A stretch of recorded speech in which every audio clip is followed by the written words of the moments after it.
Hi, my name is Becca Ballantyne, and I am joined with Martha Gulti from University of Arizona. Welcome.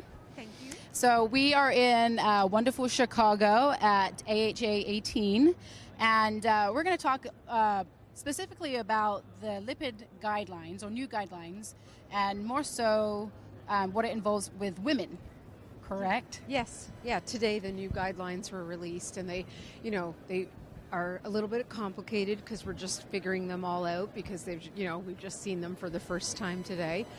I think they've still taken into account the ASCVD risk score, which is important, but they've also identified very high risk groups and the way we would treat them, and the low risk group, and the role of coronary calcium as well to help us risk stratify and help the patient make a decision about what they want and how they want to manage and prevent cardiovascular disease.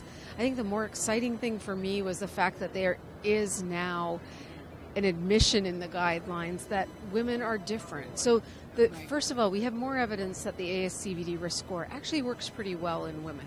But where it doesn't work as well is in women who with specific risk factors. I'd say the ones during pregnancy. They tend to be young women who have gestational hypertension, they have preeclampsia or eclampsia, they may have gestational diabetes, or they may have preterm delivery.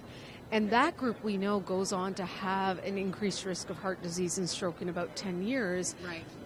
But there's nothing in our risk score equation for them. So now they call these unique risk factors in women, or any of the unique risk factors, enhancing risk.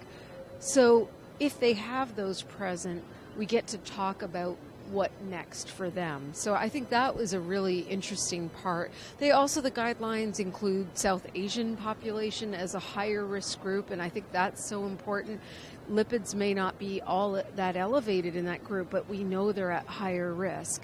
And so I think by us having these new guidelines, it'll engage us to talk more with our patients, share the decision making together, hopefully this will make us better at preventing heart disease, because I think the last guidelines left people either they didn't like them or they were confused on how to use them. So ultimately, we're just trying to find ways to better treat our patients, and not just for now, but also for long term.